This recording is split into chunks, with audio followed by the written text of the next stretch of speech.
carta de favor. Vamos a iniciar con la reunión. Ana, si estás por ahí, ¿cuántos diputados ya están conectados? Tenemos 19 diputados.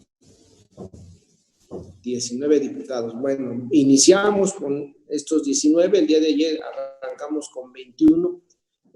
Hay quórum, por lo que vamos a pedir que el director de Infonavit pueda ya conectarse, si es que aún no le está. Agradecerle su presencia en esta reunión. No sé, Ana, si ya se conectó el director.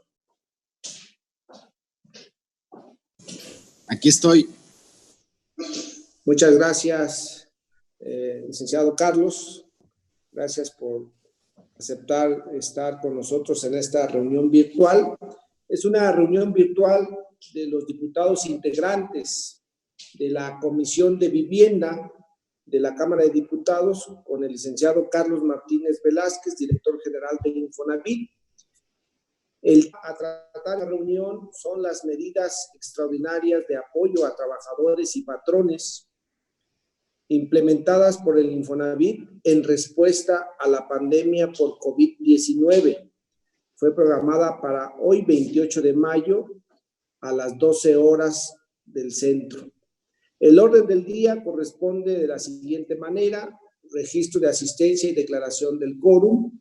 Bienvenida a cargo de un servidor de nuestro invitado.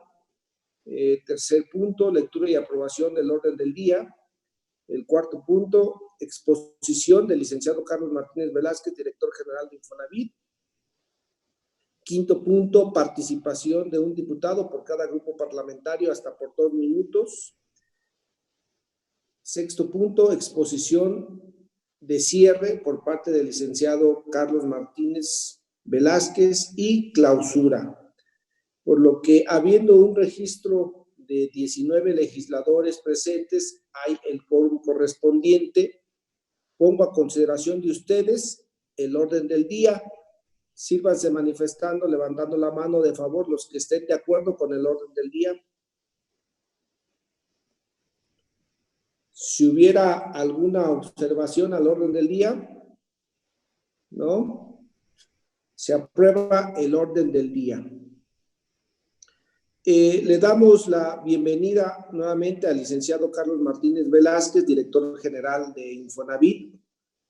Agradecerte mucho, licenciado, por aceptar la reunión. Desde la semana pasada que tuvimos reunión de comisión, mandamos la invitación y el oficio de una reunión virtual de trabajo, lo cual fue respuesta positiva de inmediato. Agradecemos esa flexibilidad y reconocemos que a través de las redes sociales y a través de los medios de comunicación, ustedes han hecho llegar puntualmente las propuestas y sobre todo estas tareas extraordinarias o medidas extraordinarias ante la pandemia de COVID. Lo hemos visto en algunas ocasiones en las reuniones o ruedas de prensa que se hacen en Palacio Nacional alrededor de las 6 de la tarde. Hemos estado al tanto, hemos compartido alguna información de la que se nos ha hecho llegar por parte de ustedes, pero surgieron algunas inquietudes de varios legisladores nuestros. Por eso la necesidad de tener una reunión de trabajo con ustedes.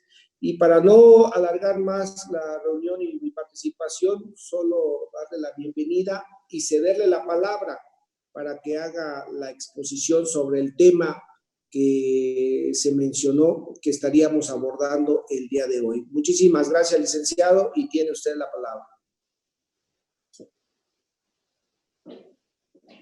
Bueno, muchas gracias a todos. Gracias por la invitación a la Cámara de Diputados, a la comisión. Y preparamos una presentación donde tenemos el avance de las medidas y finalmente el tema de la solvencia financiera del instituto. Antes de iniciar, me gustaría comentar que nosotros desde el 25 de marzo pasado como institución decidimos hacer una serie de medidas precisamente para mantener el empleo y apoyar a los trabajadores que perdieran la relación laboral durante la emergencia sanitaria.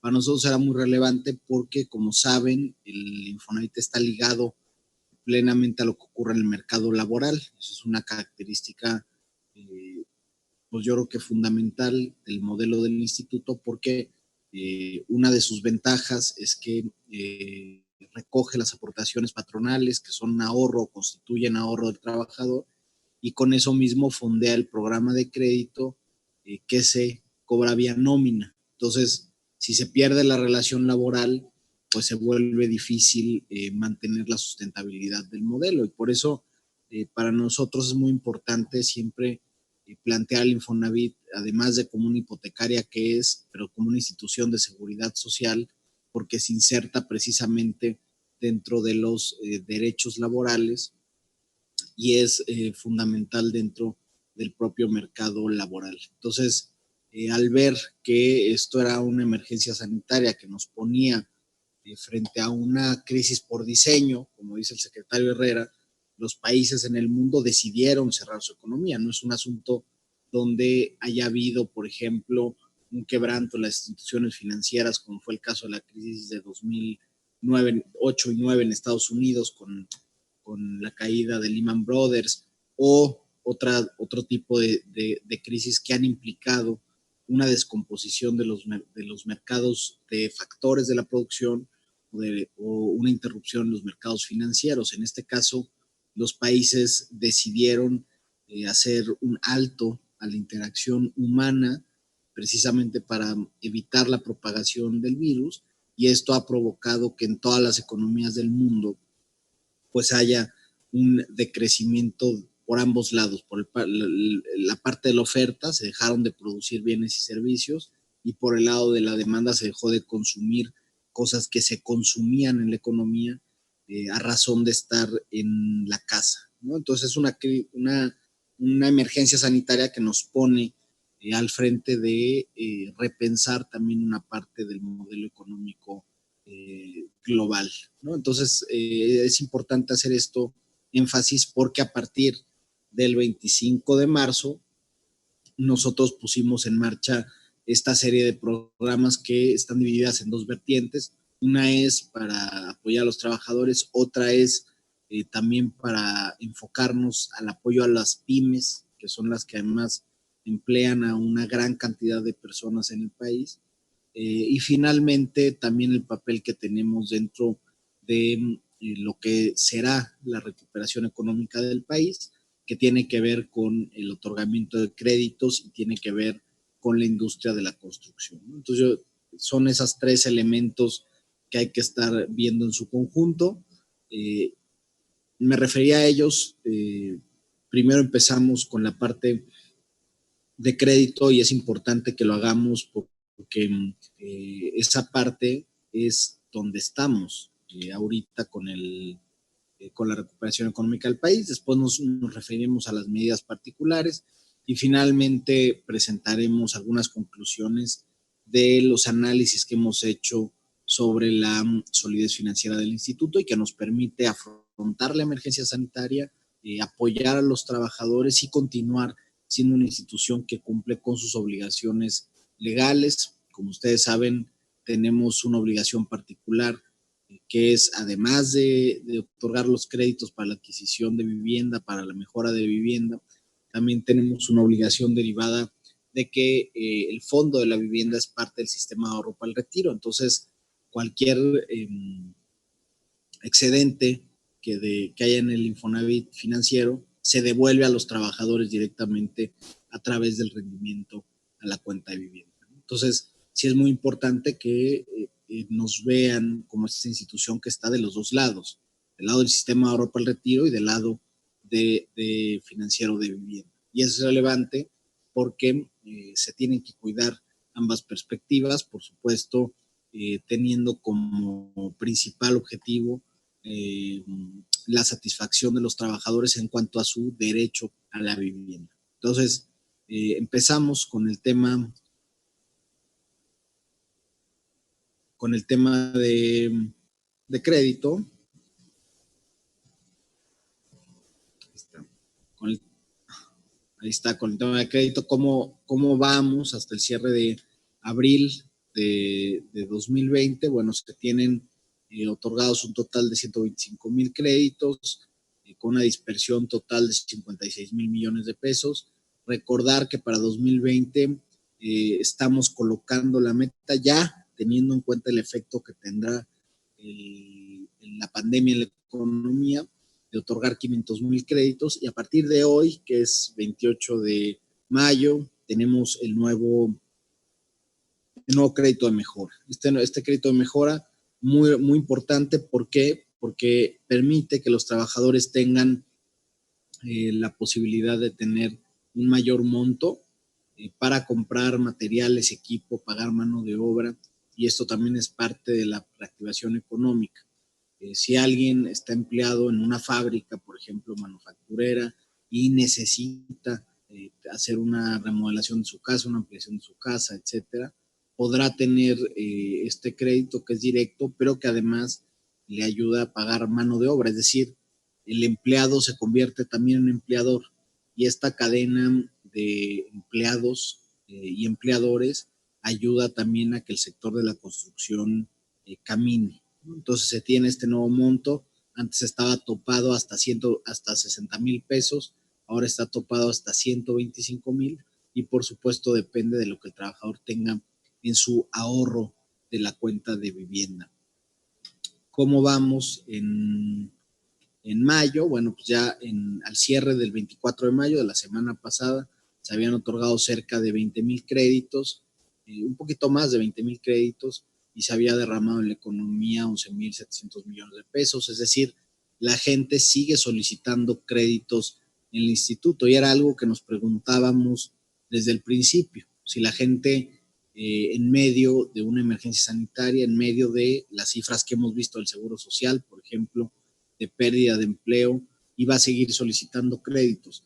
Y la realidad es que sí, la realidad es que han seguido acercándose, porque las necesidades de vivienda continúan, por supuesto, y nosotros, desde que se emitió la declaratoria de emergencia del Consejo de Salubridad, pues se determinó que las actividades financieras, incluidas aquellas no bancarias, como es el caso del Infonavit, serían consideradas como esenciales, por lo que no hemos dejado de trabajar en este periodo. Y además el propio Consejo de Salubridad determinó que el Infonavit, junto con el Seguro Social, la Secretaría de Hacienda, la Secretaría del Trabajo y el Instituto del ISSSTE, estarían encargados de hacer acciones para preservar el empleo, para analizar y preservar el empleo. Entonces hemos seguido colocando créditos, la gente sigue acercándose con sus necesidades de vivienda, y así vamos al cierre de mayo. Ahora, ¿en qué consisten las medidas de protección? Bueno, el primero tiene que ver con dos elementos, que es el seguro de desempleo. El Infonavit está cubriendo 3 meses del pago de la hipoteca de los trabajadores. Muy relevante, porque estos son aquellos que hayan estado vigentes y que hayan perdido la relación laboral dentro de la emergencia sanitaria. Y además es una medida que se vuelve, o que decidimos hacerla de manera universalista. ¿Y qué quiero decir con esto? Los créditos anteriores a 2009 no tenían aparejado un seguro de desempleo. Los créditos posteriores a 2009 sí tenían un fondo de protección de pagos que apoya al trabajador cuando está en una situación de desempleo, y sin embargo, esos créditos que sí lo tenían exigían un copago del 10%.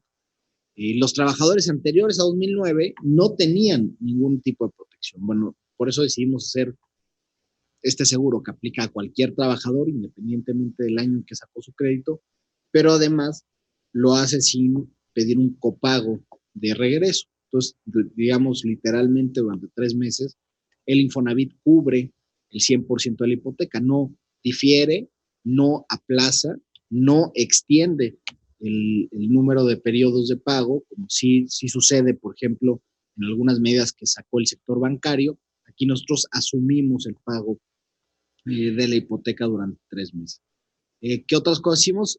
Sacamos la prórroga sin intereses hasta por 6 meses, se congela el saldo, se toma una foto de cuando el trabajador decide solicitar la prórroga, y se reactiva esa foto en esas mismas condiciones 3 meses después y se puede extender otros 3 meses, ¿no? Es una operación individual que hace el acreditado y finalmente, pues, digamos, en este caso, no se devengan intereses durante el periodo, el crédito se congela, se reactiva 3 meses después y esos 3 meses se pagan al final del periodo del crédito. La que sigue, tenemos cuántos trabajadores han puesto cuántos trabajadores han solicitado el apoyo. Bueno, tenemos que 139,000 trabajadores han recibido el apoyo para proteger su patrimonio, 56,000 han solicitado el seguro de desempleo y prórroga sin intereses, 55,000 solo han solicitado el seguro de desempleo, 26,000 únicamente solicitaron la prórroga y se ha dado lo equivalente a un apoyo mensual de 3,200 pesos para los acreditados. ¿Cómo lo pueden hacer? Bueno, realmente lo hicimos algo súper sencillo de hacer. Se llena un cuestionario a través de mi cuenta.infonavit.org.mx y se devuelve la respuesta 5 días después y listo. Es un cuestionario donde básicamente el trabajador llena su estatus de relación laboral, ahí dicen cuándo perdieron el empleo, etcétera, y nosotros revisamos contra la base de datos del Seguro Social que efectivamente se haya perdido la relación laboral en el periodo establecido por la emergencia sanitaria y todos los que se encuentren en esa posición, pues han sido beneficiados. Lo que sí fueron las medidas de protección a las fuentes de empleo. ¿Por qué hicimos esta serie de medidas? Bueno, porque es relevante que sobre todo para las pequeñas y medianas empresas, una buena parte de los costos que enfrentan pues tienen que ver con sus costos variables. Los costos variables está incluido el costo de capital humano y ese costo de capital humano pues tiene integrada la parte del salario, otros satisfactores que pueda tener cada empresa dependiendo de sus contratos y las cuotas a la seguridad social. Entonces, ¿qué pasa con este tipo de crisis donde se cancela la posibilidad de consumo, la posibilidad de producción de algunos sectores? Pues simplemente no hay una liquidez suficiente para cubrir ni la operación ni los pagos que tiene que hacer porque no hay un ingreso sostenido en el periodo. Entonces, ¿qué estamos haciendo? Bueno, pues simplemente le estamos diciendo a las empresas, con particular énfasis en las pequeñas y medianas empresas, lo siguiente. Uno, que las pymes, aquellas que tengan menos de 250 trabajadores, pueden diferir hasta 4 meses sus aportaciones de seguridad social para los no acreditados, es decir, pues las cuotas del personal que no tenga un crédito. Lo otro son las amortizaciones y aquí las aportaciones son las que se difieren hasta 2 bimestres. Entonces, por ejemplo, si solicitan diferir el bimestre ahorita, pues diferirían el bimestre mayo, junio y julio-agosto y podrían pagar hasta septiembre. Se podrá solicitar el pago de estos 2 bimestres 12 meses sin necesidad de garantía con cargo a la actualización. Entonces, eso es muy importante porque básicamente no se cobra ningún tipo de interés por este diferimiento, simplemente se le dice al trabajador, oye, tú tenías empleados a 10 trabajadores, de estos trabajadores por los 4 meses tuviste que haber pagado 20 pesos. Bueno, pues esos 20 pesos se prorratean en un periodo de 12 meses. Y así de sencillo, la empresa paga el ahorro. ¿Y por qué lo hacemos así? Porque hay voces que han dicho, es que se tiene que condonar. Pues no, porque esto es un ahorro del trabajador. O sea, no es un asunto fiscal, sino es un asunto parafiscal y por lo tanto constituye la cuota patronal un ahorro del trabajador, es un derecho del trabajador y por lo tanto como derecho pues no podemos nosotros permitir que se merme su capacidad de ahorro para el retiro o su capacidad de ahorro para sacar una hipoteca y por lo tanto por eso solo estamos difiriendo sin intereses, pero que las empresas puedan de esa manera reducir sus costos en materia de capital humano y ponerse al corriente una vez que pase la parte más fuerte de la emergencia.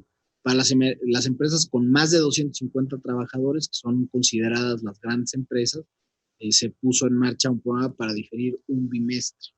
y por eso hablamos de que hay una preferencia hacia las pymes que han estado, sobre todo las solidarias, que han estado apoyando a que los trabajadores no mantengan las fuentes. ¿Cuántas empresas han recibido el apoyo? 25.792 empresas han aplicado. El 94% de las aplicaciones han sido para pymes y las empresas, todas estas empresas, emplean a un total de 2 millones de trabajadores. Los diferimientos equivalen a más o menos 1.440 millones de pesos que se están difiriendo de los pagos en el futuro y finalmente implica un apoyo mensual promedio de 27,000 pesos a cada una de las empresas. ¿Cómo hicimos esta aplicación? Bueno, también de manera sencilla. En el portal empresarial se mete cualquier empresa, pone empresarios.infonavit.org.mx. Hay un tutorial ahí de cómo llenar el cuestionario. Nosotros obviamente lo contrastamos contra las bases de datos del Seguro Social, donde tienen registrados ellos a sus empleados, y se hace el cálculo del diferimiento. Entonces, la verdad, muy sencillo para las empresas aplicar a eso. Y la otra parte que también es muy relevante son los paros técnicos. Y esto ha pasado sobre todo en los estados maquiladores, en la industria automotriz, que tienen de alguna manera un compromiso con los trabajadores. Dicen, vamos a mantener la fuente de empleo, pero se va a reducir el salario. Entonces, hemos encontrado que empresas han reducido el salario base de cotización hasta el 50%. ¿Y qué estamos haciendo ahí? Bueno, pues si nosotros mantuviéramos el cobro al 100% del crédito durante este periodo, a muchos trabajadores seguramente los dejaríamos sin ingresos porque les está disminuyendo el 50%. Y entonces lo que se está haciendo es otorgar una prórroga también de 3 meses sin intereses como las anteriores, cuando el salario base haya disminuido en 50%, o si disminuyó menos del 50%, es un descuento a la amortización de hasta 25%, que ayuda a que te cobren menos en el factor de pago y que cuando recuperes tu trayectoria salarial, pues ya se te cobrará completo y se diluye el cobro de ese 25%. Ahora, el tema de los paros técnicos es complejo porque debe de haber un acuerdo expreso del patrón con los trabajadores, ya sea con su sindicato, en caso de que haya un sindicato, o con el conjunto de trabajadores organizados, o de manera individual con cada trabajador. Debe de haber un acuerdo expreso del patrón. Entonces, ¿qué estamos solicitando ahí? Bueno, que haya una copia de la solicitud de suspensión de labores presentada en la Junta de Conciliación y Arbitraje. Esto en el caso, por ejemplo, de cuando haya un acuerdo entre el sindicato y el patrón, ese acuerdo se deposita ante la Junta y con ese depósito nosotros trabajamos ya con toda la planta laboral y revisamos quiénes tienen créditos y qué tipo de apoyos pueden ser beneficiarios. Si no cuenta con lo anterior, se deberá presentar el acuerdo celebrado entre el sindicato y la administración de la empresa, o el acuerdo firmado por los trabajadores que fueron afectados. Y esto depende, por supuesto, de la constitución de cada empresa.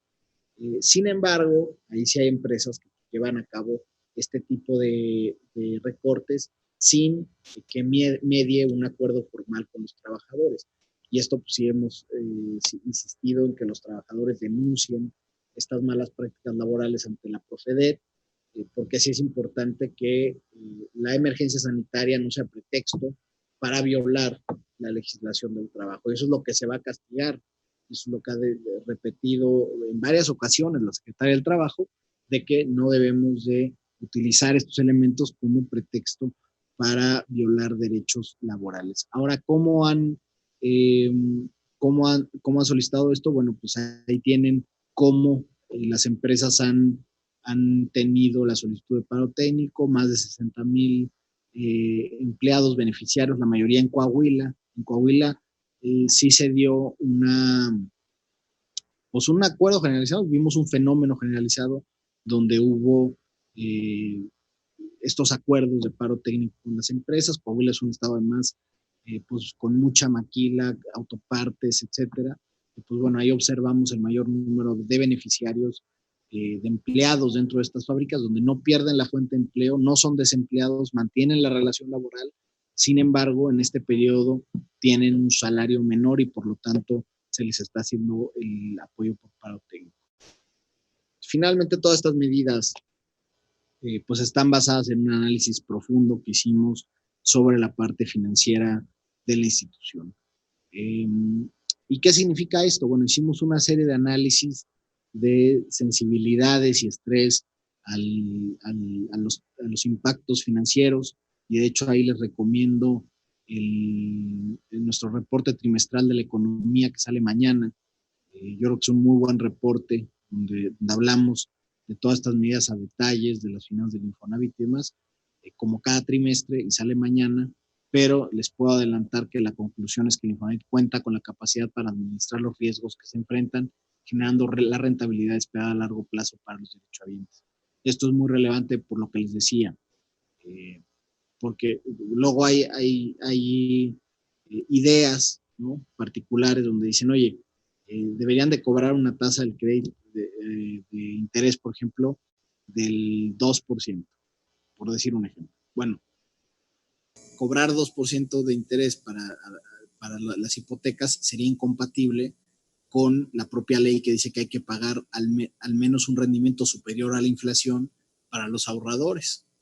O sea, por eso hay que siempre pensar en el Infonavit como algo que está inserto en el sistema de ahorro para el retiro, porque lo que tú tengas de este lado de préstamo hipotecario, esos rendimientos se trasladan a los que no sacan una casa y tienen un ahorro. Y de hecho, pues el Infonavit en los últimos 5 años y particularmente el año pasado hemos dado más rendimientos que todo el sistema de ahorro para el retiro.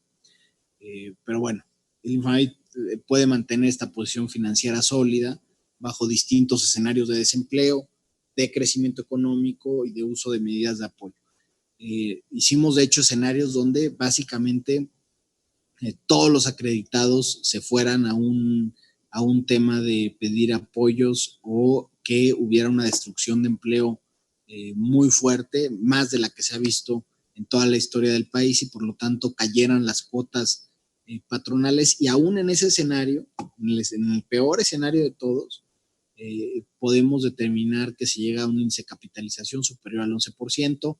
Hay que recordar que ahí la Comisión Nacional Bancaria es la que establece cuál es el índice de capitalización mínimo del sistema financiero, que es del 8% es el mínimo, el 10% ya es alarma. Entonces, aún en el peor escenario, estaríamos en 11.55 y una proyección positiva del rendimiento de la subcuenta de vivienda hacia 2024, un escenario de estancamiento de todo el periodo, ¿no? Y aún así estaremos pagando por encima de la inflación objetivo, que es del 3%. Y además tenemos la liquidez suficiente para hacer frente a las obligaciones y cubrir las metas de otorgamiento de crédito, aún bajo el escenario de estrés con el COVID. Gracias a la aplicación de estas medidas de contingencia, la originación acumulada de créditos para el 2020 la estimamos en 500,000 créditos, es decir, solo hicimos una reducción del 5% respecto a la meta original que habíamos planteado en el Plan Estratégico 2024. En el mediano plazo, por supuesto, hay riesgos que tenemos que monitorear y que necesitamos establecer las estrategias de mitigación de los riesgos.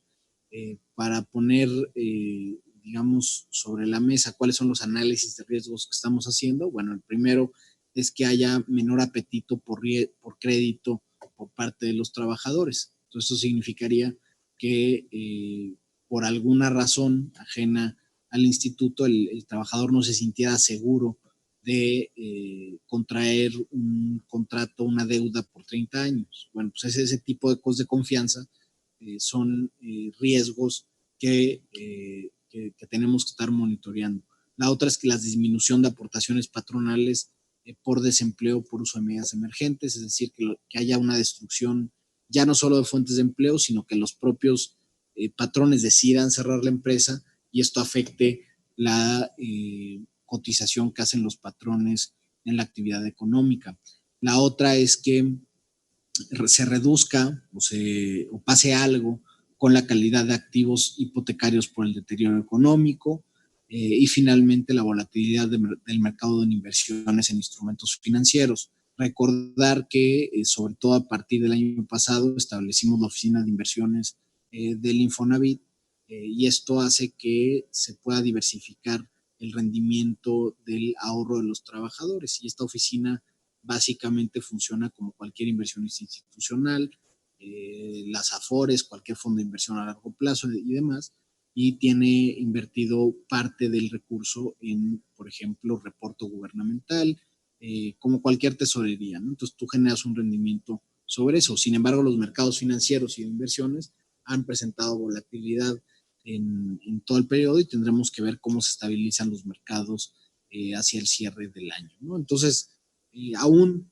con todo esto que estamos viendo y con los análisis que hacemos sobre los riesgos, confiamos en la solidez financiera de la institución para seguir proveyendo a los trabajadores la oportunidad de constituir un patrimonio con sus familias, y por otro lado aquellos que no sacan un crédito, de tener un ahorro creciente en el tiempo que les asegure una mayor tasa de reemplazo a la hora de su jubilación, ¿no?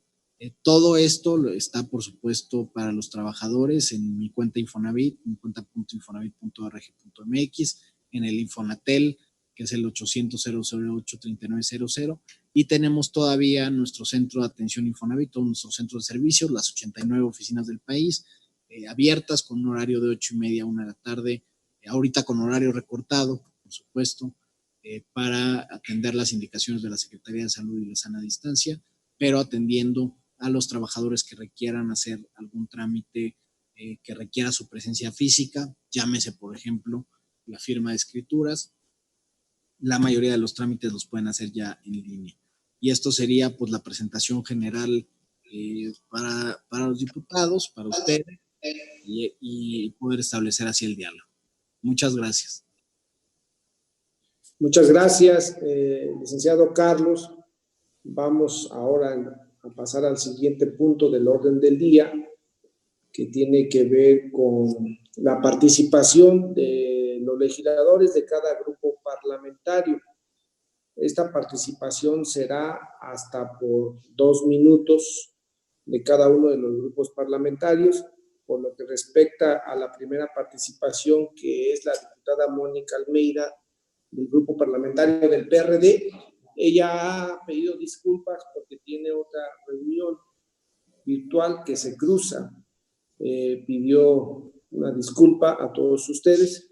Pasamos al siguiente orador, que es el diputado de Encuentro Social, Miguel Acundo. No sé si está por ahí conectado el diputado Miguel Acundo. Ahí se ve. Adelante, diputado Miguel. Micrófono. Muchas gracias, diputado Torres Piña. Bueno, primero agradecerle al vocal del Infonavit que nos esté atendiendo. La verdad es que pues le agradecemos mucho de mi parte la atención. Bueno, a mí me interesaría, sé que ya dio una breve explicación de cómo están trabajando, la dirección y todo. A nosotros nos gustaría pues una presentación un poco más amplia para saber cómo podemos coadyuvar, cómo podemos ayudar en nuestra región, a la gente necesitada de vivienda. Y para eso, bueno, pues también quisiera yo solicitarle una reunión en su oficina para poder platicar algunas cosas de manera directa. Eso sería, y pues agradecerle mucho la atención. Muchas gracias. Gracias, diputado Miguel. Le damos ahí oportunidad a que el licenciado Carlos Martínez conteste, o si al final quieres hacer las respuestas generales. Digo, en este caso que lo que decía Miguel, el diputado Acundo, creo que es relevante varias cosas. Uno, yo recomendaría que pudieran revisar el Plan Estratégico 2024, se lo hacemos llegar, porque ahí establecemos precisamente cómo vamos a trabajar en cada una de las regiones del país. Dividimos el país en 8 regiones y en cada una hay estrategias diferenciadas de varias cosas, de colocación de crédito, de reestructuras y demás. Y todo eso viene establecido en el Plan Estratégico 2024, que se lo hacemos llegar. Y por otro lado, aprovecho porque además está conectado el secretario general del instituto, Rogelio Castro, nuestro coordinador general jurídico, Oscar Priego, y nuestro subdirector general de comunicación social, Gustavo Rivera, pero en ese sentido, tanto el secretario general como el coordinador general jurídico llevan la parte del enlace legislativo del instituto, y yo creo que con Rogelio se pueden poner de acuerdo para una reunión y con gusto me puedo sumar para conocer cualquier detalle, ¿no? Muchísimas gracias, licenciado Carlos. Pasamos a la siguiente participación, que corresponde al grupo parlamentario de Movimiento Ciudadano, al diputado Jorge Alcibiades. Adelante, diputado Jorge. Gracias, diputado presidente, compañeras, compañeros diputados. Martínez Velázquez, de la sana distancia y de manera virtual, recibo un cordial saludo de parte de la representación del Movimiento Ciudadano. La cifra de empleos perdidos por causa de directa es desalentador. Antes del coronavirus se estaban generando 355 puestos de trabajo. Es que ahorita lo que pasa es que solo debe haber cierto número de personas. Pero eso explícame, no me desesperando. Ahorita le abrimos. Ok, pero explícame, no me digas. Hay algún micrófono por ahí. ¿Sí se escucha, perdón? ¿Sí? Sí, les pediría por favor a todos los diputados que no están en el uso de la palabra apagaran por favor sus micrófonos. Gracias, continúo, perdón. La cifra de empleos perdidos por causa directa de la pandemia es desalentador. Antes del coronavirus se estaban generando 3,255 puestos de trabajo formal por día. De acuerdo a esto a estadísticas del IMSS y del Infonavit, ambas instituciones optaron por considerar el 18 de marzo como la hora cero de la era COVID. De esa fecha a hoy se han perdido 17,670 empleos promedio diarios. El Centro de Estudios de Finanzas Públicas de la Cámara de Diputados, en su reporte económico del 12 de mayo de este año, presenta datos preocupantes. Por ejemplo, para abril del 2020, el número de trabajadores permanentes y eventuales urbanos, el TPEU, que excluye a trabajadores del campo, ascendió a 19,640,639 cotizantes, cifra menor en 538,605 plazas respecto al mes inmediato anterior. Y en comparación con abril del 2019, el número de TPEU en 2020 representó una disminución anual de 463,784 asegurados, es decir, una disminución del 2,31%. No obstante, menor a la expectativa de variación anual en el número de trabajadores asegurados en el IMSS. El Movimiento Ciudadano, estamos claros, licenciado Carlos Martínez, y nos hemos conducido además siempre con una oposición crítica, pero siempre propositiva. Y vemos los 3 programas que han implementado en el Fondo Universal de Pérdida de Empleo, el de tolerancia de pago, el de diferir los pagos, que algo explicaba usted hace un momento, y el de beneficios por paro técnico, ¿no? Y que significan un apoyo determinante, sin duda, lo reconocemos para quienes tienen un crédito de vivienda y perdieron su empleo o se han visto afectados en sus ingresos por la pandemia de COVID-19. En este sentido, reconocemos al Infonavit como una institución que está teniendo una aceptable capacidad de reacción en favor de los derechohabientes que de pronto se quedaron sin empleo o que disminuyeron considerablemente sus ingresos a causa de la pandemia. Sin dejar de reconocer estos esfuerzos que hace la institución, sí nos preocupa el crecimiento exponencial que está teniendo la pandemia y la afectación diaria al empleo por lo que le quiero preguntar, desde una visión prospectiva, ¿cuál es la capacidad financiera real que tiene el instituto para dar cauce a la ola de desempleos que se prevén para este año y para el próximo año? ¿Cuál es el máximo de derechohabientes que puede apoyar la institución de acuerdo a sus proyecciones financieras para el 2020 y 2021? Por sus respuestas le agradezco al licenciado Carlos Martínez. Gracias.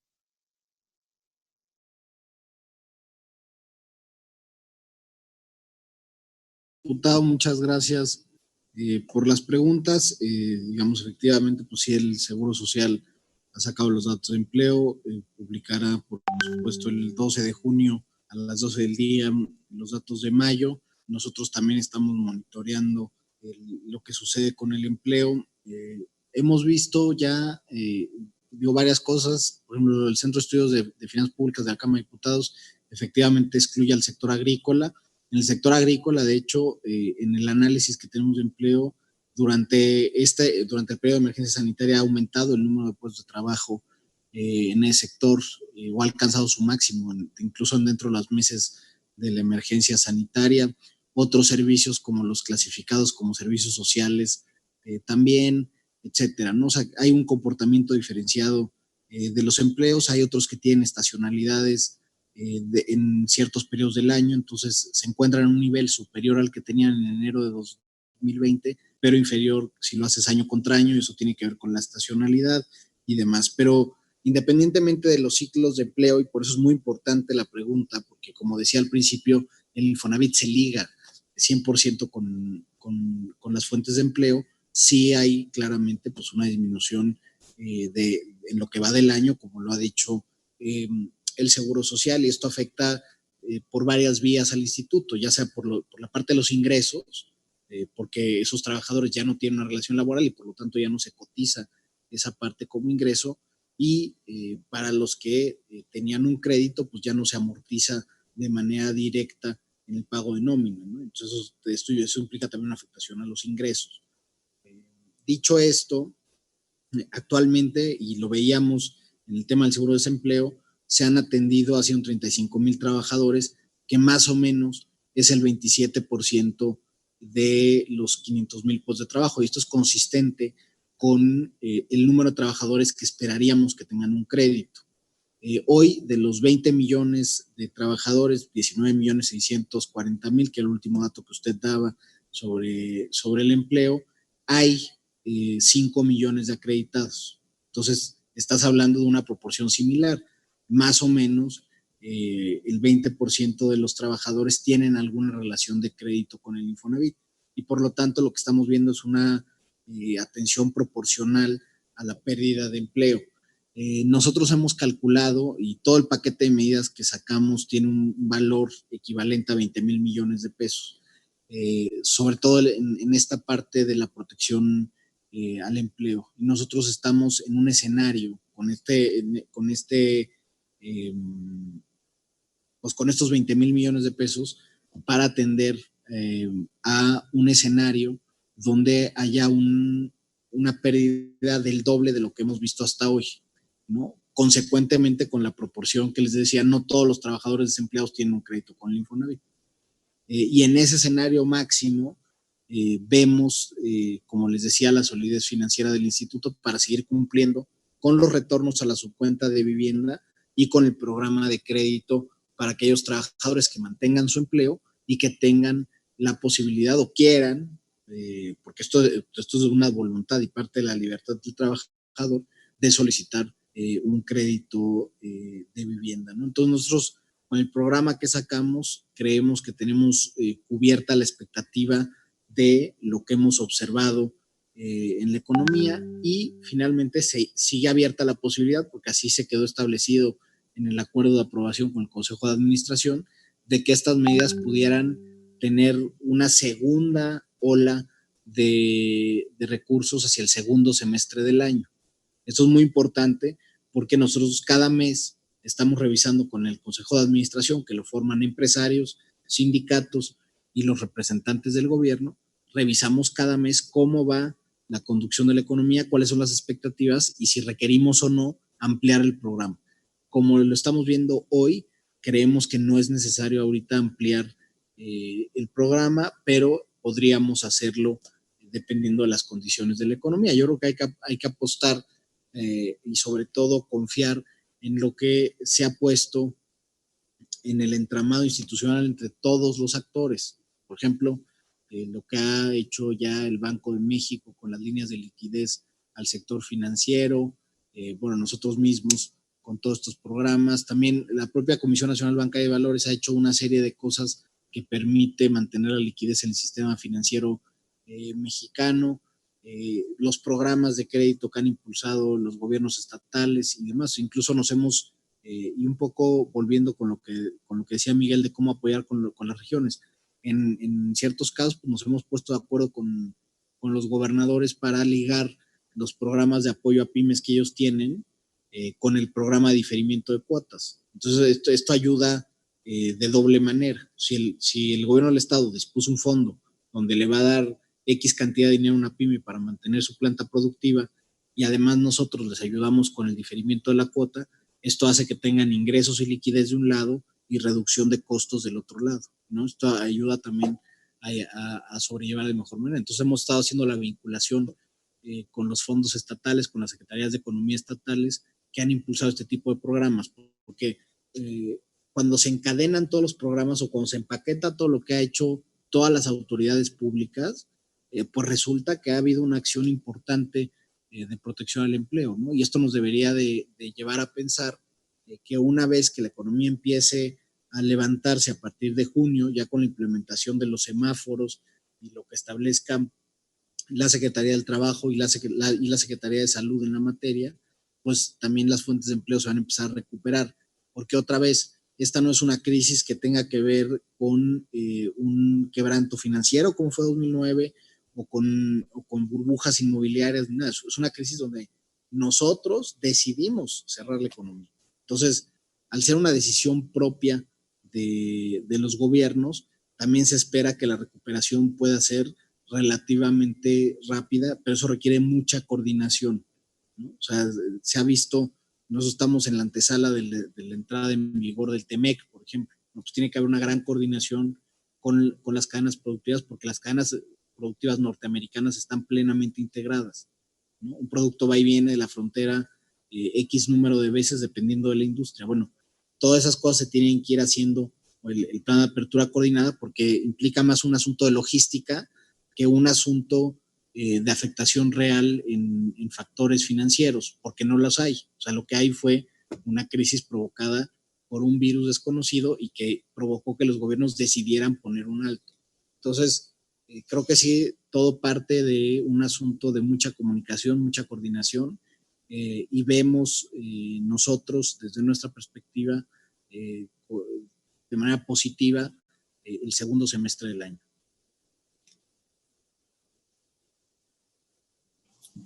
Muchas gracias, licenciado Carlos Martínez. Ahora pasamos al turno de la diputada Maricruz Roblero, del grupo parlamentario de Morena. Adelante, diputada.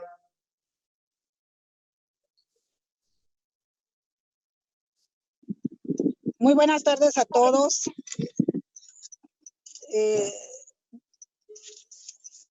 El diputado Carlos Piña y al director Carlos Martínez Velázquez, un gusto estar aquí en esta reunión nuevamente y preguntar precisamente sobre el seguro de desempleo. En la cuestión del seguro de desempleo, me gustaría saber si hay algún apoyo para una persona. Bueno, el beneficio, perdón, ¿cómo se llama? El acreditado fallece hace 14 años con un adeudo, pero luego los familiares recuperan la deuda, pero ya la pagan de manera particular. Entonces, me gustaría saber si al cotizar al Infonavit, ellos puedan, o el Infonavit pueda rescatar esa deuda y utilizar el recurso que tienen de vivienda en esa parte. No sé si me doy a entender, pero fallece, deja la deuda, la rescatan los familiares y la siguen pagando, pero ya con otra empresa o con el banco precisamente. Entonces, saber si después de cotizar ellos pueden rescatar esa deuda, el Infonavit. Para clarificar, entendería que la deuda original no se sacó con el Infonavit. Sí. La sacan con el Infonavit. pero fallece el trabajador y queda, porque tenía atrasos, queda pues ahí el adeudo y entonces lo renegocian y lo agarran los familiares, pero me gustaría saber si rescata el Infonavit esa deuda o en su caso el nuevo acreditado pueda incluirlo en el Infonavit. A ver, o sea, digo, recordar que todos los créditos del Infonavit desde que se creó el instituto tienen un seguro o un autoseguro de fallecimiento, es decir, si el acreditado era el titular del crédito y se hacía bajo su cuenta, teóricamente al fallecer se cancela la deuda porque hay un seguro que cubre el restante de la hipoteca una vez que fallece el acreditado titular. Entonces, eso es importante. Si no estaba a su nombre, más bien estaba a nombre de alguien más que sigue un esquema de morosidad, pues sí entiendo que haya podido haber una reestructura, que si los familiares lo quisieran recuperar, efectivamente una de las partes de la subcuenta de vivienda implica la posibilidad de pagar pasivos hipotecarios derivados de una acción pasada, digamos, incluyendo a otros beneficiarios. Digamos, es un caso particular porque es muy raro que un acreditado titular fallezca y no se cumpla el seguro de fallecimiento. Simplemente con el acta de función se hubiera cancelado esa deuda. Entonces, en este caso, yo creo que sí es relevante entender cuál es la mecánica por la cual siguieron pagando durante años ese crédito y dos, cómo se podrían involucrar, entiendo, familiares que ahora cotizan en el Infonavit para resolver la deuda, ¿no? Eso sería la segunda parte.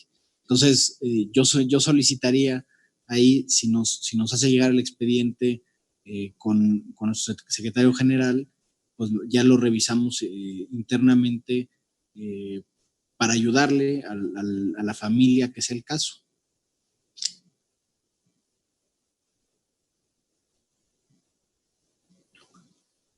Muchas gracias, licenciado Carlos. De todos modos, ahí están los datos, diputada Maricruz, de los enlaces para hacer llegar ahí la documentación para ver un tema particular.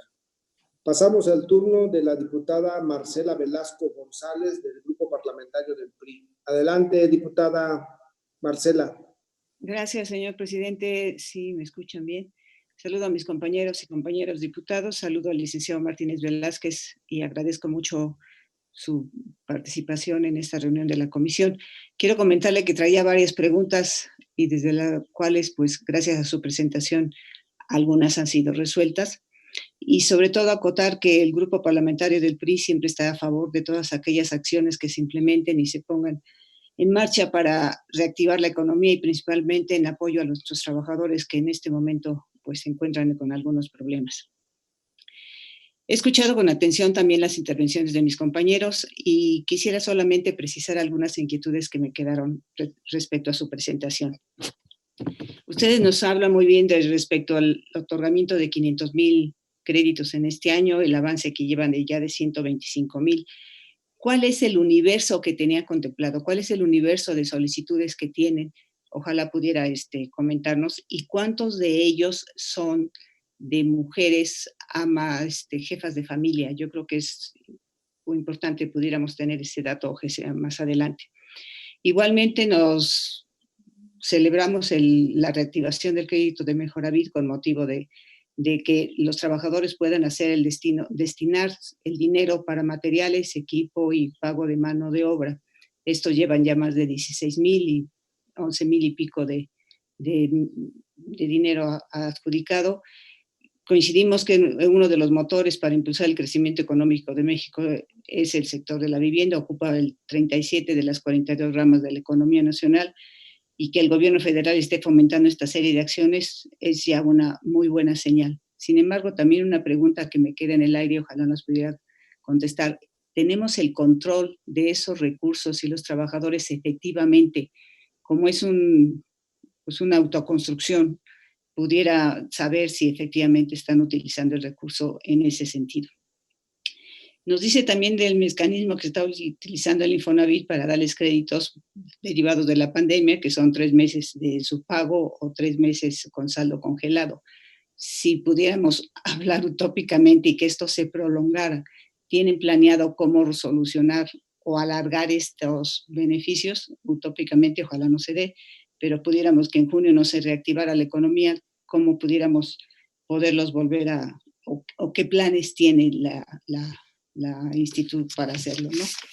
Igualmente nos habla de los créditos que han dado a los trabajadores. Tenemos un registro de los trabajadores que no han cumplido los requisitos o que son rechazados de sus créditos, porque finalmente habrá créditos con trabajadores que no puedan accesar a esos créditos. No sé si pudiéramos también tener esa información. Y desde luego celebrar que tiene todo esta información. De verdad fue muy satisfactorio saber que algunas de las preguntas que traía yo fueron resueltas. Le pediría que a lo mejor dentro de un plazo de los 3 meses, cuando esto pase, pudiéramos tener un reporte de cómo y cuántos créditos se aprovecharon. Muchas gracias por su respuesta.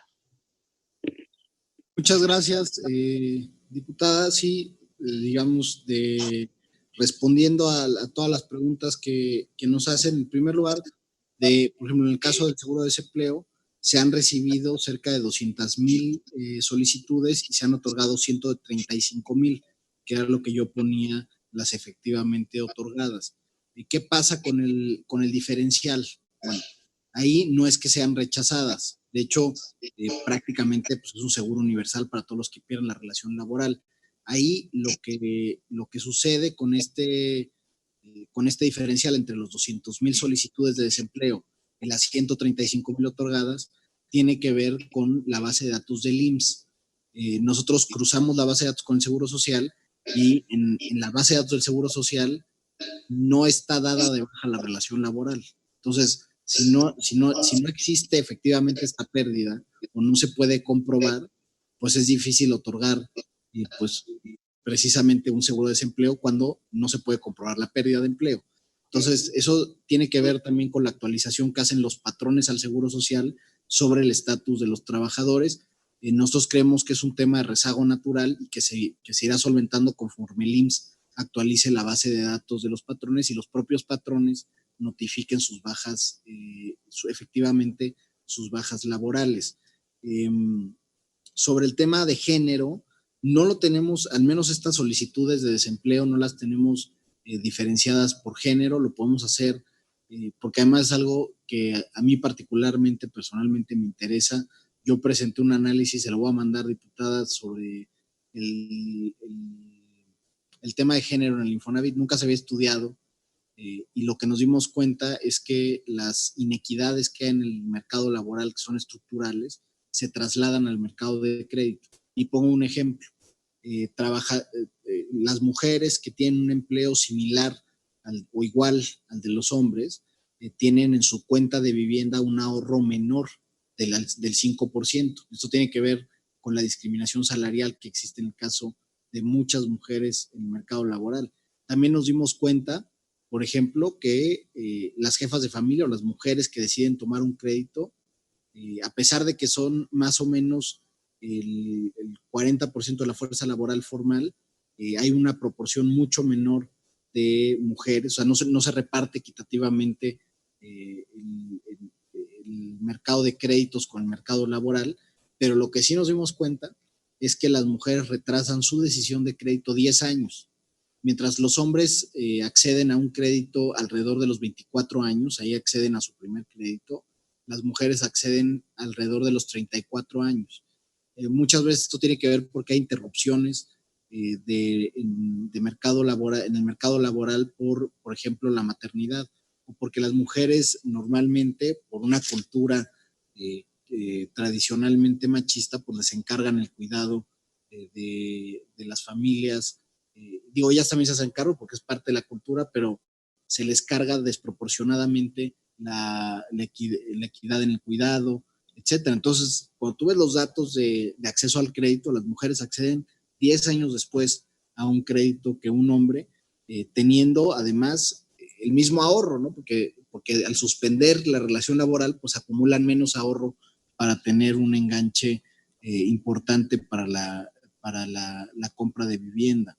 Entonces, son datos de género que hemos ido sacando y que sería interesante analizar estos datos ahora del programa COVID con perspectiva de género. Lo vamos a hacer con mucho gusto porque es importante, además es una cosa de interés que tenemos.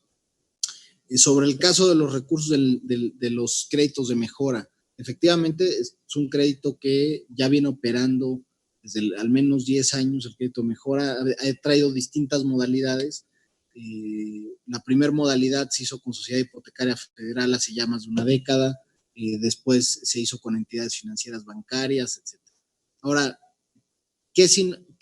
¿cuáles son los elementos que tenemos de control? Bueno, en primer lugar, ya nosotros como institución financiera y sobre todo siguiendo a lo que está obligada la banca, pues hemos implementado ya todo el tema desde el año pasado, todo el tema de captación de biométricos, que eso es muy importante primero para asegurar la identidad del trabajador, ¿no? Porque había habido denuncias anteriores de incluso robo de identidad, que esa es la primera parte. La primera es el acceso y luego el uso, ¿no? Entonces, en el acceso, pues con las políticas de biométricos, pues mitigamos el riesgo de robo de identidad, que es lo primero. En segundo lugar, hicimos un análisis y mejora del propio programa.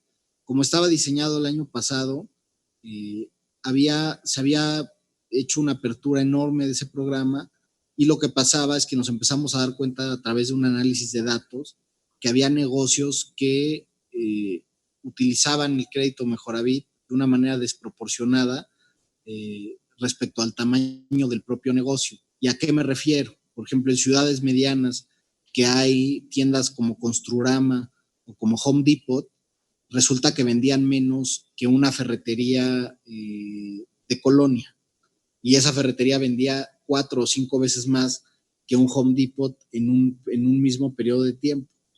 Y entonces empezamos a detectar que, por ejemplo, había negocios que tenían malas prácticas de ellos mismos monetizar las tarjetas y dar el dinero en líquido a las personas. Entonces, por ejemplo, tan solo el año pasado dimos de baja 700 negocios de proveeduría del Mejoravit. Entonces, hoy ya tenemos, hoy empezamos con esta base mucho más sólida, donde ya dimos de baja estos 700 negocios y hay 2,200 negocios en el país donde se puede hacer el uso del dinero. O sea, el dinero se deposita directo al trabajador en una tarjeta y el trabajador decide dónde comprar entre estos 2,000 centros de ventas, y los centros de venta nos reportan las ventas efectivamente hechas a través de la tarjeta.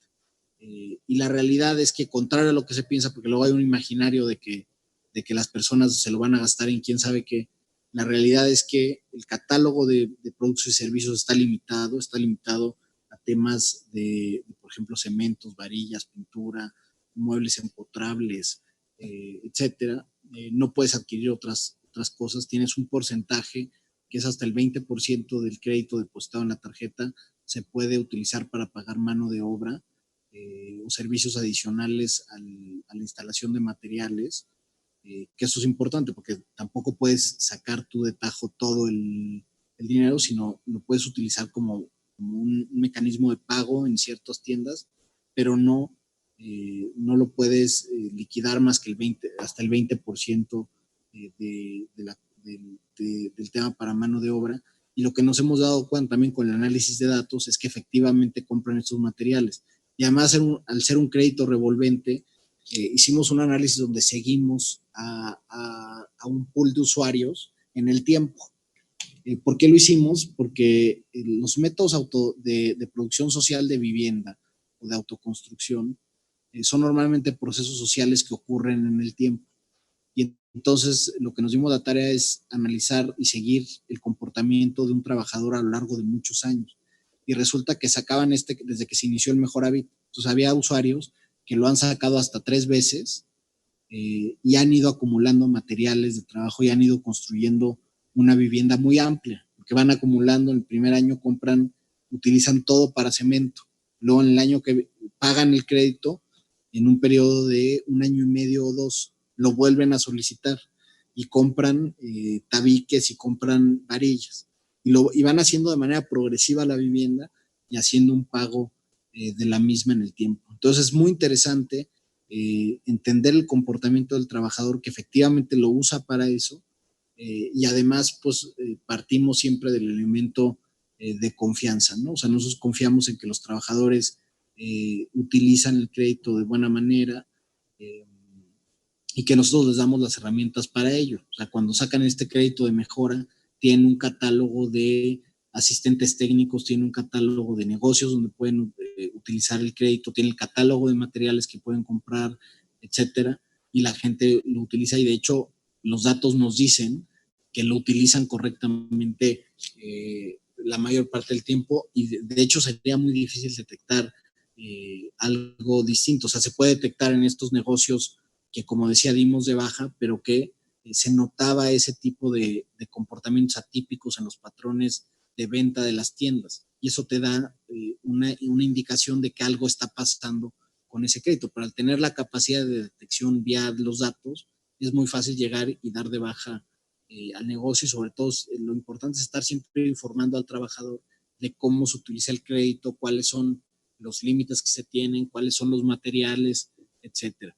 Y de ahí darle la libertad al trabajador de efectivamente utilizarlos para la mejora de su vivienda. Finalmente, sobre los planes y las expectativas de reactivación económica. Bueno, como decía, nosotros por ahora, y recomendaba por eso también, mañana sale nuestro reporte económico trimestral, donde planteamos nuestras expectativas hacia el cierre del año, pero nosotros sí vemos que hacia el segundo semestre del año va a empezar a haber una reactivación económica importante. Sobre todo se junta la entrada en vigor del TEMEC, como decía, que va a alentar ciertas cadenas productivas. La otra parte tiene que ver con que no se perdió liquidez en el sistema financiero gracias a las medidas de Hacienda y Banco de México.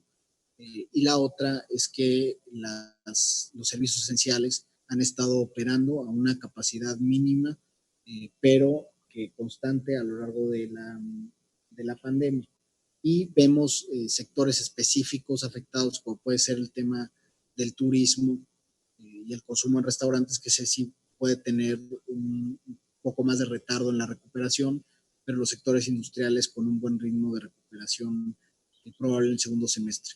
Sin embargo, como decía, tenemos listo un plan para, y estamos revisando mensualmente, por eso con el Consejo, la conducción de la economía, para sacar medidas adicionales.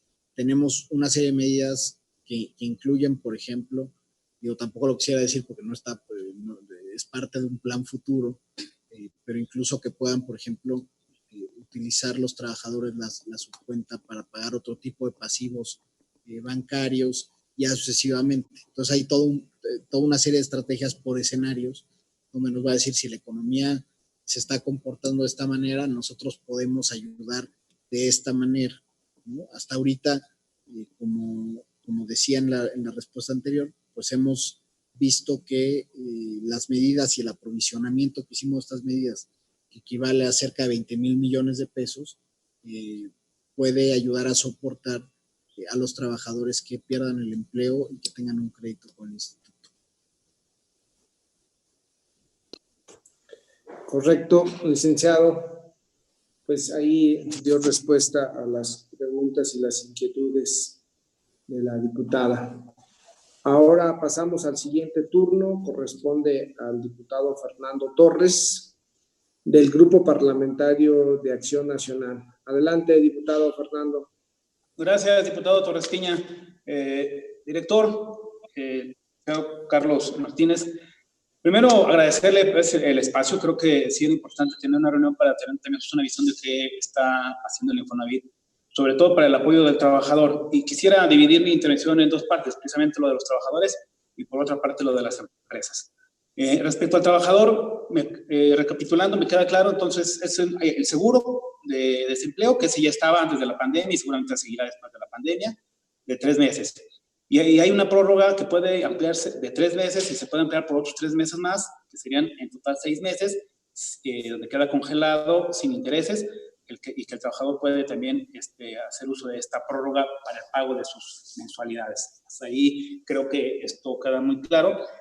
Sin embargo, hay un tema que en el día a día, porque ha llegado gente a pedirnos la gestión, en el día a día se les complica cómo hacer efectivo esto, ¿no? Porque, por ejemplo, yo mandé un videíto, lo subí explicando estos beneficios que tenía el Infonavit, y entonces a la hora de decir cómo accedo, con quién voy, a qué oficina, se complica, porque a veces por el internet no tienen la respuesta oportuna, y como usted comentaba hace rato, las oficinas pues están dando nada más el servicio esencial para lo que es necesario, como la firma de escrituras, pero para este tipo de cosas no se está dando un servicio, y como que por ahí de repente le están batallando para acceder, ¿no? Oye, compa, no he podido ir a que me hagan la prórroga. Y esto lo quiero vincular con el tema, no sé si ustedes hayan hecho alguna modificación en el esquema del contrato con las empresas de cobranza, que yo, por supuesto, estoy de acuerdo que el Infonavit se apoya en empresas de cobranza externa. Yo sé que algunos lo critican, yo creo que no, porque el Infonavit no es esencial y tiene que apoyarse, ¿no? Y que además puede ser efectivo. Pero, y yo, aquí en esta parte de las empresas de cobranza, entonces, en algunos casos siguen llamando para hacer el cobro. Y yo creo que a lo mejor aquí podría ser una buena oportunidad para decirle a estas empresas, pues en vez de llamar para recuperar solamente cartera, pues a lo mejor también vale la pena hacer ya una llamada para decirle al trabajador qué beneficios tiene, como es el de seguro de desempleo o como es el tema de las prórrogas. Y entonces, en vez de que la empresa llame para cobrar, llame para informarle de estos beneficios. Es una sugerencia. No sé si igual ya lo están haciendo, ¿verdad? Yo me estoy adelantando, pero bueno, este es un comentario respecto a las empresas o los despachos de cobranza extrajudicial o en las que se apoyan ustedes. Y paso al tema de las empresas. En el tema de las empresas coincido, sí, que lo más sensible es las MIPYME, las pequeñas empresas, pero usted hace la diferencia respecto a aquellas que tienen 250 empleados hacia adelante. Y es que es complejo, como también usted lo comentó, porque podemos tener, yo soy de Guanajuato, y en el estado tenemos pues la industria automotriz muy desarrollada, con toda la proveeduría que esto significa, un arnés, un plástico, un foquito, y las armadoras como tales. Y esa es una dinámica muy diferente, porque muchas de esas empresas son incluso extranjeras. Y tenemos empresas muy fuertes mexicanas, 100%, por ejemplo, el caso, yo vivo aquí en León, pues la industria zapatera, que son industrias y empresas leonesas de toda la vida, muy locales, y que también son importantes, son empleadoras muy importantes, incluso del tú a tú con las empresas armadoras. En el caso de León, pues, son las número 1, pero si lo ponemos a nivel estado, pues, la industria zapatera y del cuero calzado, pues es una industria muy fuerte, y que estas empresas, no porque tengan más de 250 empleos, no quiere decir que no tengan un problema a veces de financiamiento o de flujo, porque son empresas, por ejemplo, en el caso de los zapateros, pues que van por temporadas, por ejemplo, ¿no? Sale la temporada verano, primavera-verano, que es un tipo de calzado, sandalia, guarache, fresco, etcétera, y la de otoño-invierno, que es otro tipo, y van por temporadas, contratos, van agarrando pedidos, pero también al mismo tiempo proveeduría, y se les complicó, y ahorita, por ejemplo, ellos están en la etapa de que pues no están considerados como esenciales, y entonces, pues y son los principales empleadores aquí en el municipio y de los principales en el estado, y como no están considerados esenciales, pues siguen parados, detenidos, y el hecho de que tengan más de 150 empleados no les hace estar exentos de problemas de liquidez, ¿no? Y yo creo que en esa parte habría que ver si se puede ampliar un poquito, no ayudas, porque también creo que se ha confundido cuando se dice que no va a haber un Fobaproa y que no se va a rescatar empresarios. Yo creo que son cosas diferentes, y yo creo que usted por su formación lo entiende, y al menos igual que yo, de decir, a ver, el empresario es un concepto, es una persona que seguramente tiene su patrimonio salvaguardado y está aparte. La empresa significa empleos, trabajadores, creación de nuevos empleos, reactivación de la economía, inversiones, y son cosas diferentes, ¿no? Y aquí lo que nosotros decimos es el apoyo a empresas que están generando empleo, que mantienen empleos o que pueden rescatar empleos en el futuro, que pueden reactivar la economía, independientemente de la persona que sea el propietario o propietarios de esa empresa, es la empresa como tal, y que seguramente paga sus impuestos, etcétera, etcétera, con una serie de condiciones, pero que sí, no por ser grandes, se les vea como que no ocupan el apoyo, porque, insisto, en el caso de Guanajuato, los zapateros, los textileros en la zona sur del estado también tienen esa dinámica y creo que sí habría que voltear un poquito a ver también esa dinámica de estas empresas que no por ser más grandes no dejan de tener problemas. Y finalmente, una pregunta que ayer tiene que ver con una afirmación que hizo ayer el director de Fobiste, tuvimos también una reunión con él como la de hoy, y donde él dice, bueno, tenemos una instrucción donde nadie va a perder su casa por motivo de falta de pago. ¿Cuál es en este caso para el IMSS, perdón, para el Infonavit, la dinámica? O sea, también buscar que nadie pierda su casa en lo posible, digo, me queda claro que hay recuperación de carrera y etcétera, pero ¿cuál es la visión también de buscar que nadie pierda su casa, su vivienda por un tema de pago? Serían mis preguntas y le agradezco mucho su atención y sus respuestas. Gracias, diputado. Adelante, licenciado Carlos. Gracias, Fernando. Efectivamente, bueno, están todas las medidas de los trabajadores. Ahí nada más aclarar, el Fondo de Protección de Pagos o el Seguro de Desempleo efectivamente existía para los que habían sacado un crédito posterior a 2009. Lo que estamos haciendo con la medida es ampliarlo a los anteriores a 2009 para que ellos también tengan acceso al seguro y eliminar el copago. El seguro actual aplicaba con un copago del 10%. O sea, el acreditado tenía que pagar 10% del crédito y el 90% restante lo cubría el seguro. Ahorita se está cubriendo el 100% con la aplicación del seguro y van los 135,000 trabajadores. En el caso de la prórroga, pueden hacer una combinación, pueden sacar 3 meses del Fondo de Protección de Pagos o del Seguro Universal de Desempleo y 3 meses de prórroga sin intereses. Y es importante recalcarlo de sin intereses, porque si ustedes ven la ley del Infonavit, cuando se creó, o sea, este tema de la prórroga que viene por ley, la ley establece una prórroga que se capitalizan los intereses. Entonces, lo que tenemos que hacer internamente fue un programa de prórroga cero, donde pudiéramos otorgarlo con base en las facultades que establece la ley, pero sin devengar intereses durante el periodo. Que eso también es relevante, porque muchos trabajadores que utilizan la prórroga de ley, una vez que terminan los 6 meses de la ley, terminan con un saldo mucho mayor y eso a veces les impide emplearse al sector formal. Es un mecanismo que ya he estado analizando cómo sucede, pero al capitalizar los intereses, tú traes un saldo mucho más grande de tu crédito y entonces necesitas, por ejemplo, que te paguen 4 salarios para poder cubrir tu mensualidad de manera cómoda. Pero resulta que el empleo, o sea, quien demanda un empleo, pues solo tiene un empleo de 2 salarios. Y entonces dice, no, pues no me conviene contratarme porque me van a descontar todo. Y entonces se quedan en la informalidad. O sea, ahí habría que revisar ese mecanismo de la prórroga en la ley. Yo creo que sería benéfico. Pero bueno, el caso es que se está haciendo la prórroga cero y este es el programa adicional que se puede combinar con el Fondo de Protección de Pagos. La realidad es que es bastante fácil, yo en el Twitter leo las quejas que de repente tienen o que si se cae el portal de mi cuenta Infonavit, que si no. La realidad es que la estabilidad se mejoró muchísimo, ¿no? De 9 incidentes diarios que teníamos, ahora se tiene 1, ¿no? O sea, hemos reducido enormemente la incidencia de fallos en mi cuenta Infonavit, pero ahí sí recordar que teníamos, por ejemplo, el caso de que de todos los trabajadores que tienen una cuenta en el Infonavit, que son 60 millones, 20 que son los trabajadores en activo y que tienen una cuenta en Infonavit, solo el 8% tenía la banca digital. Esto, o sea, de hecho la pandemia nos ha ayudado mucho en ese sentido a que mucha gente empiece a adoptar la parte digital, pero efectivamente hay un tema estructural de acceso a tecnologías de la información que pues, no nos toca resolver a nosotros, pero estamos ofreciendo, quien se acerca a los centros de servicio, asesoría a las personas para que puedan abrir su cuenta digital y puedan hacer el trámite.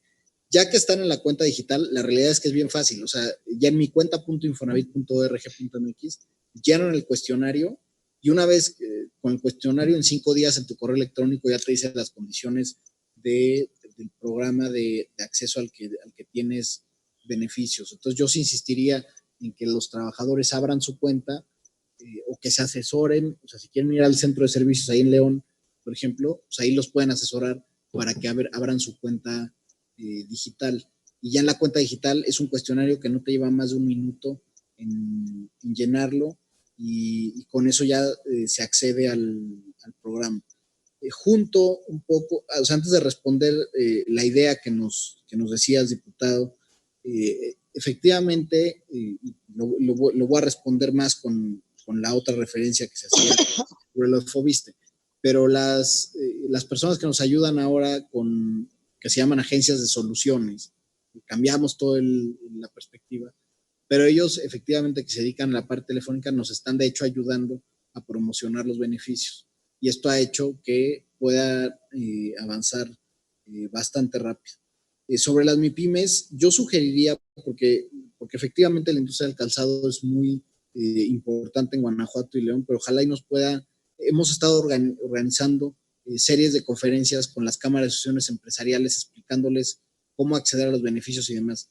Si tienes contacto, diputado, con por ejemplo, no sé si sea cámara o asociación de los zapateros, a lo mejor les podríamos organizar una web conference donde les expliquemos los beneficios a la asociación empresarial, así ya todos los empresarios se enteran en una sola videoconferencia y puede ser de mucho impacto, porque al final, pues sí, las empresas de más de 250, pues también tienen cotizaciones más altas y darles el beneficio de un bimestre, a las pymes les damos 2 bimestres, pero con un bimestre a una empresa grande resulta de gran ayuda para transitar el periodo. Entonces yo creo que probablemente sea buena idea poder organizar esta conferencia como lo hemos hecho ya con varias cámaras y asociaciones empresariales, donde les hemos ido explicando, se conectan 200 o 300 y les explicamos ahí a todo el sector cómo pueden acceder a los programas.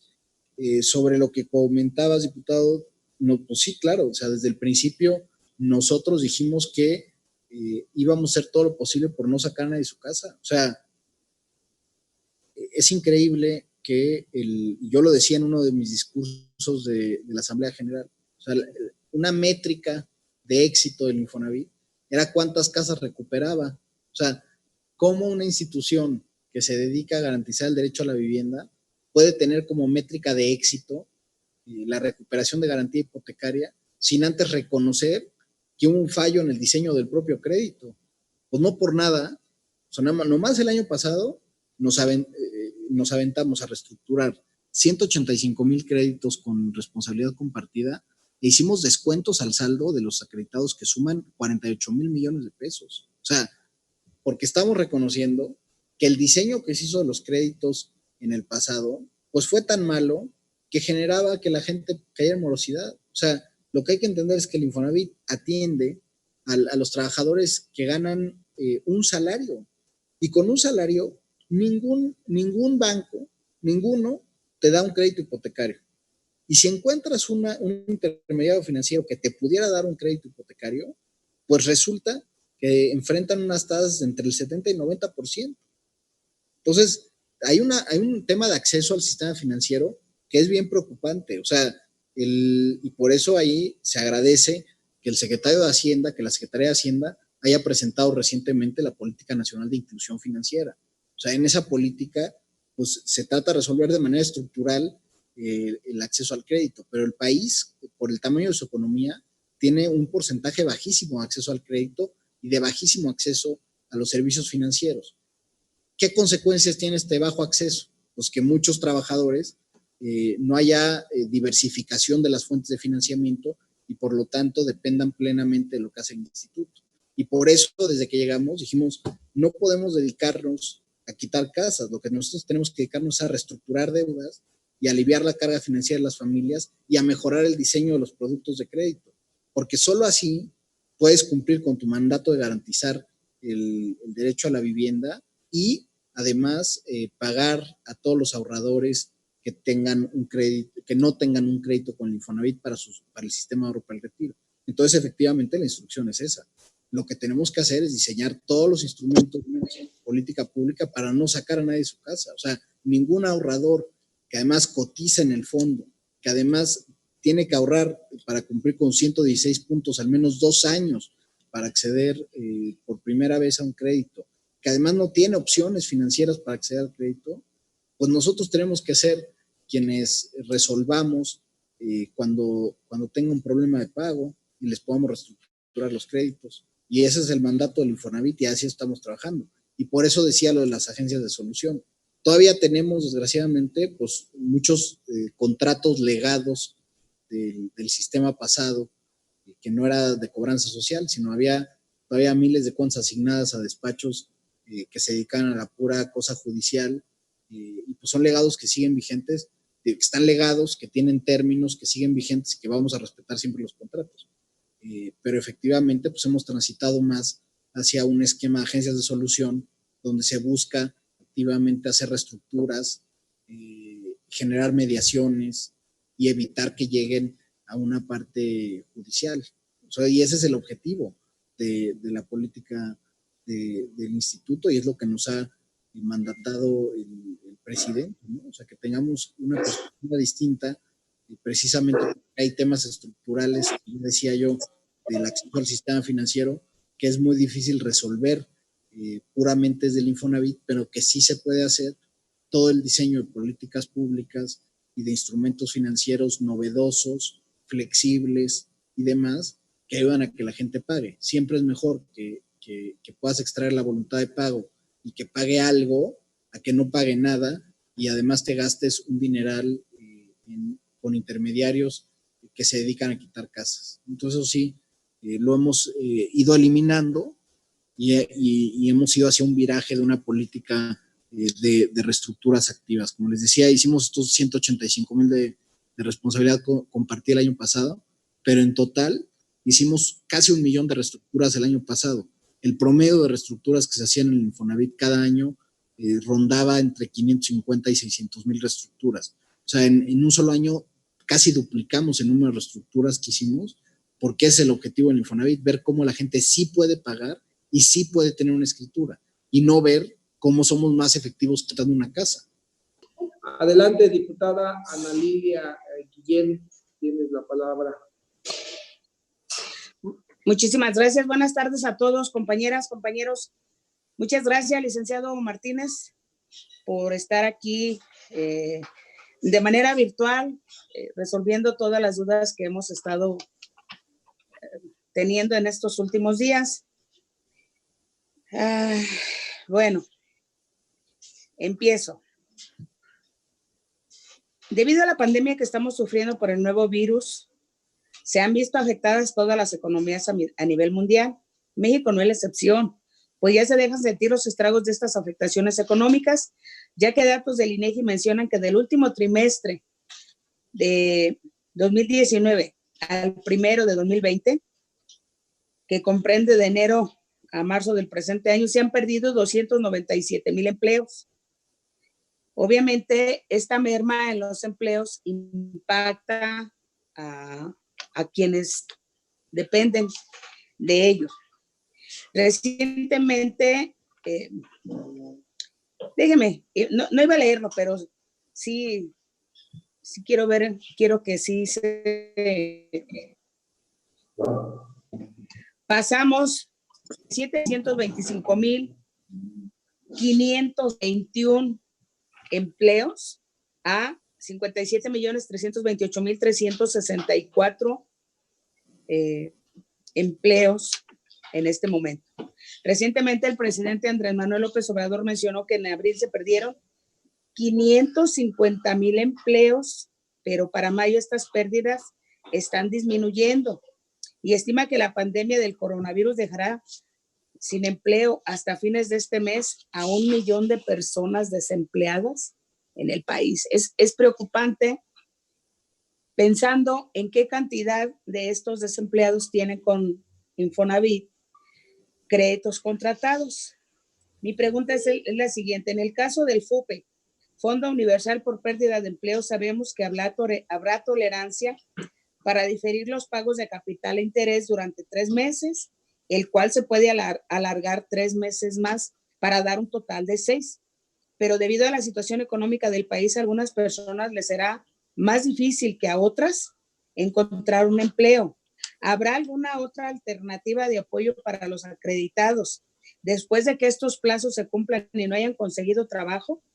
¿Se puede considerar ampliar el término con la posibilidad de que sea no solo de 6 meses, sino hasta máximo 1 año, ya que ya existe algún programa alterno, o sea, un plan B, contemplado ante esta situación de crisis económica que se avecina para quienes son deudores del Infonavit. Y la última pregunta es, ¿cómo impactará al instituto esta pandemia a corto y mediano plazo? Obviamente yo me refiero, ¿cómo le impactará económicamente? Quiero hacer una precisión antes de que usted me haga el gran favor de responderme, porque las respuestas que hemos estado recibiendo nos van a llevar a darle a la gente también respuestas o soluciones cuando se acercan y nos preguntan. Yo nada más quiero comentarle que un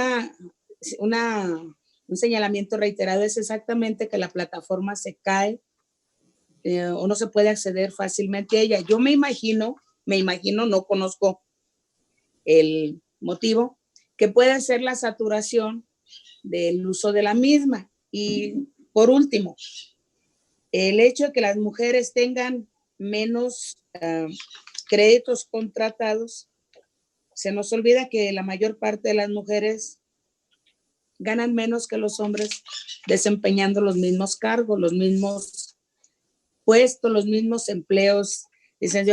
Posiblemente esa también sea otra de las situaciones por las cuales las mujeres acceden lento y tarde a los créditos.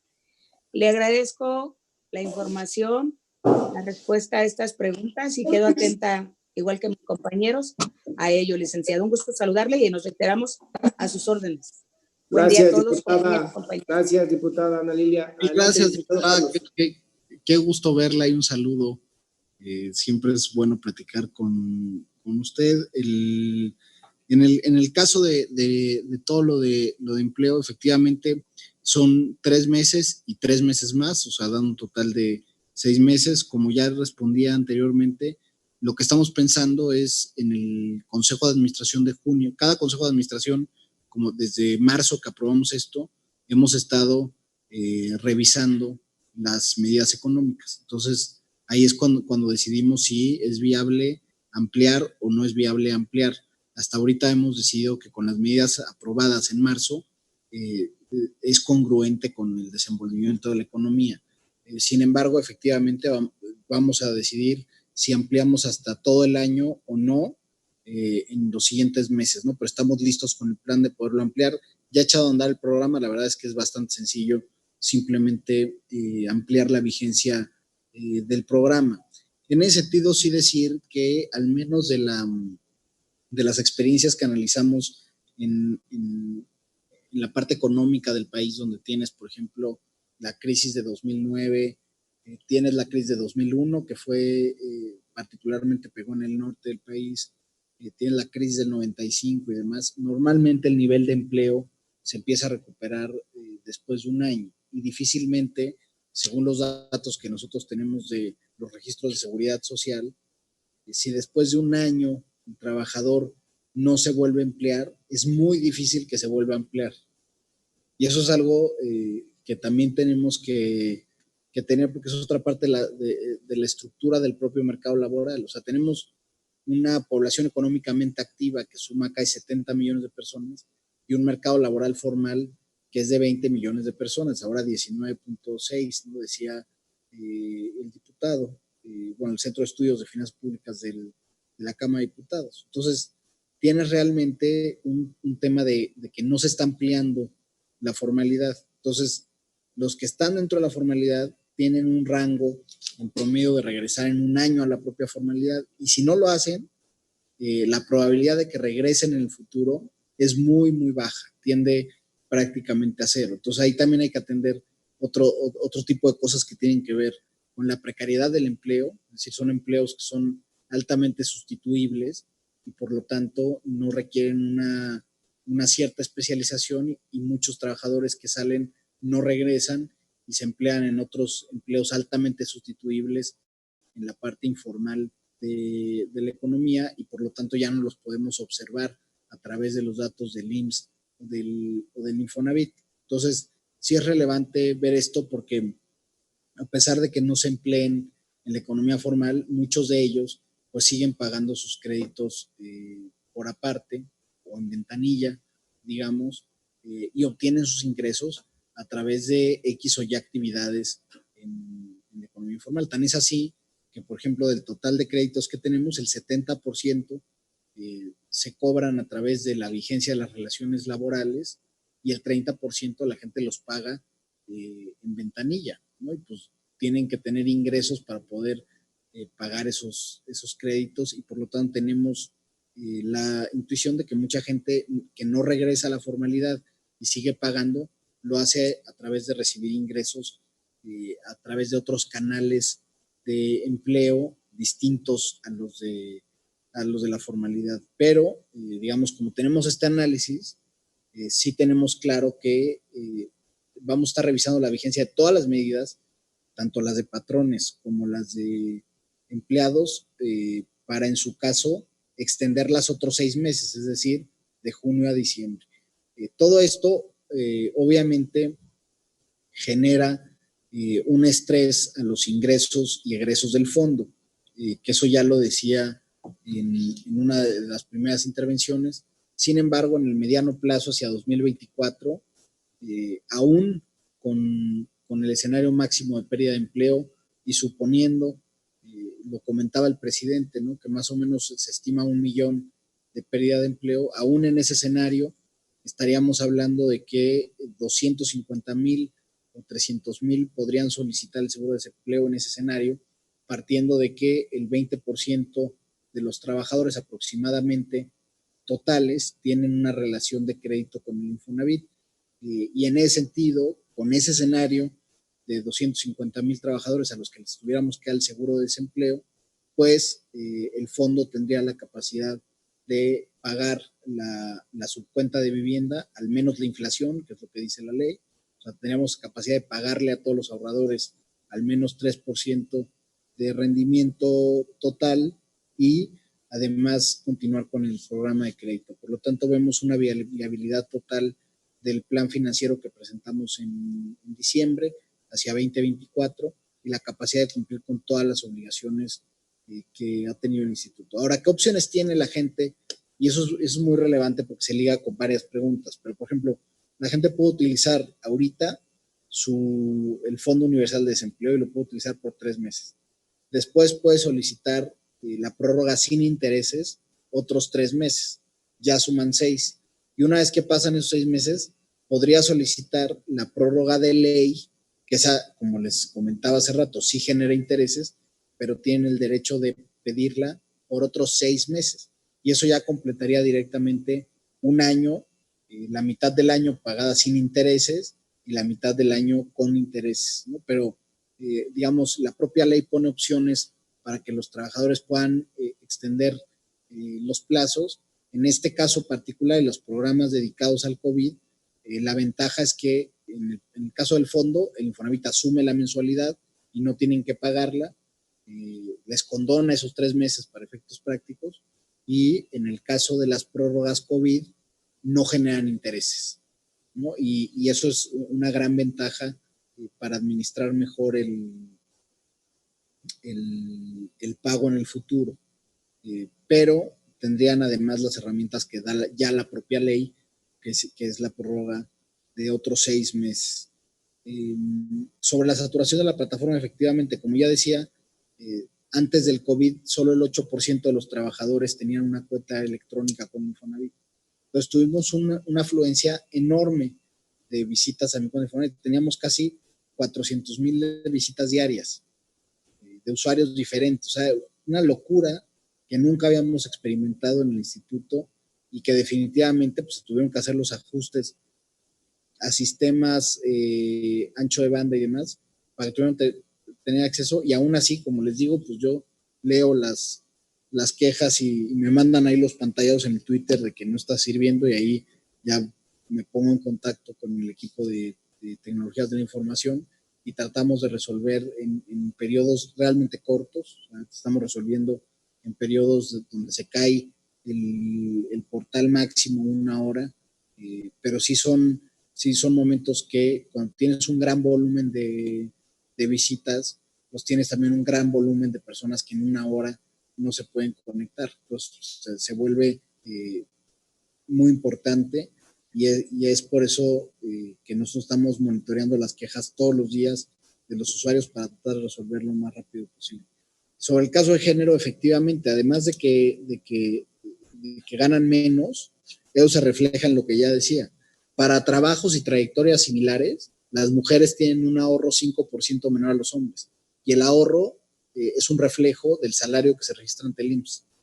Entonces, sí hay una brecha estructural salarial entre hombres y mujeres para el mismo trabajo con datos duros, porque ahí está los depósitos a la subcuenta de vivienda y hombres y mujeres tienen una brecha salarial importante que obviamente ese 5% menos de ahorro implica que tengas un menor monto de crédito, porque el crédito se compone del monto que tengas ahorrado más la capacidad que tengas por tu salario de crédito.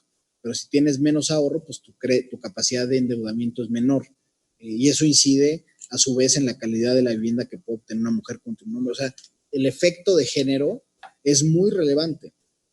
Y ahí lo que hicimos fue, de hecho, instalar el Comité de Igualdad dentro del instituto, y ahorita ya las mujeres del Infonavit, que fue lo que les pedí este año, pero tienen que sacar un análisis para hacer un crédito rosa, ¿no? O hacer un crédito donde pueda otorgarse mayor capacidad de pago a las mujeres, o que pueda tomar en cuenta las posibles interrupciones de la continuidad laboral para las mujeres, por ejemplo, cuando tienen periodos de maternidad, o cuando de mala manera, violando todos los principios laborales, los patrones despiden, todavía pasa, los patrones despiden a las mujeres cuando están embarazadas, y todo eso, nosotros podemos ayudar a que esa continuidad del mercado laboral, o esa discontinuidad que muchas mujeres enfrentan, se pueda corregir a través de la política de crédito y que no tengan una merma en su capacidad de compra que incida posteriormente en la calidad de vida de ellas y de sus familias, ¿no? Pero sí es muy importante todo este estudio y perspectiva de género que nunca se había hecho en el Infonavit. Pues bueno, ahorita ya sacamos el diagnóstico y ahora nos toca el trabajo de diseñar líneas financieras que ayuden a que las mujeres puedan tener un mejor acceso al crédito y en mejores condiciones. Muy bien, licenciado Carlos.